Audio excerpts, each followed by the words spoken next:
સ્વામી વિવેકાનંદના જન્મદિવસના ઉપલક્ષે Surat municipal corporation દ્વારા શહેરમાં વિવિધ કાર્યક્રમોનું આયોજન કરવામાં આવ્યું હતું। આ પ્રસંગે સ્વામીજીના જીવન દર્શન અને રાષ્ટ્રને દિશા આપતા વિચારોને યાદ કરવામાં આવ્યા હતા।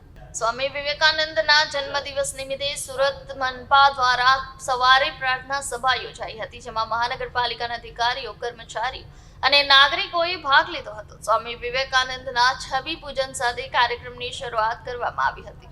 યાદ કરો તો 1863માં કોલકાતાના એક પરિવારમાં જન્મેલા નરેન્દ્રનાથ દત્ત સ્વામી વિવેકાનંદ આધુનિક ભારતના આધ્યાત્મિક અને સાંસ્કૃતિક પ્રણેતા માનવામાં આવે છે। માત્ર 25 વર્ષની ઉંમરે સંન્યાસ ધારણ કરનાર સ્વામીજીએ 1893માં શિકાગો ખાતે યોજાયેલ વિશ્વ ધર્મ પરિષદમાં ઐતિહાસિક ભાષણ આપીને ભારતીય જ્ઞાન અને આધ્યાત્મિકતાનો દુનિયાભરમાં ડંકો વગાડ્યો હતો।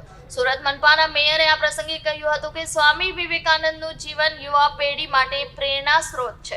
ઉઠો, જાગો અને ધ્યેય પ્રાપ્ત કર્યા સિવાય ન રોકો, તે તેમનો સંદેશ આજે પણ પ્રાસંગિક છે। કાર્યક્રમમાં વિદ્યાર્થીઓ દ્વારા સ્વામીજીના પ્રસિદ્ધ ભાષણોનું વાંચન, ભજન, સંગીત અને યુવા સશક્તિકરણ પર ચર્ચા યોજાઈ હતી। શહેરના વિવિધ વિસ્તારોમાં આયોજિત આ કાર્યક્રમોમાં શહેરીજનોએ ઉત્સાહપૂર્વક ભાગ લીધો હતો। ઉલ્લેખનીય છે કે સ્વામી વિવેકાનંદના જન્મદિવસે દેશભરમાં રાષ્ટ્રીય યુવા દિવસ તરીકે ઉજવવામાં આવે છે। સુરત મનપા દ્વારા આયોજિત આ કાર્યક્રમો સ્વામીજીના વિચારોને સમાજના તમામ વર્ગો સુધી પહોંચાડવાનો પ્રયત્ન છે।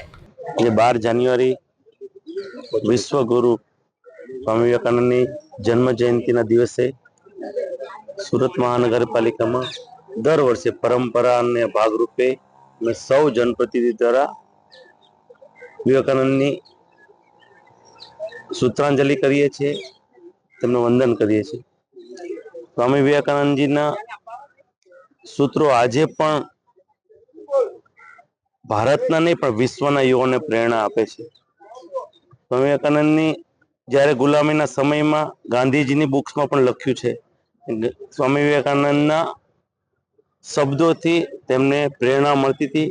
આજે પણ યુવાઓને પ્રેરણા મળે છે।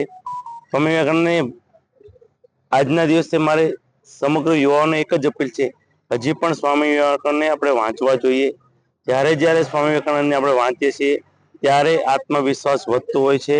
આવનાર 5000 વર્ષ સુધી સ્વામી વિવેકાનંદના વિચારો દેશના અને વિશ્વના યુવાનને પ્રેરણા આપશે, એ જ અભ્યર્થના।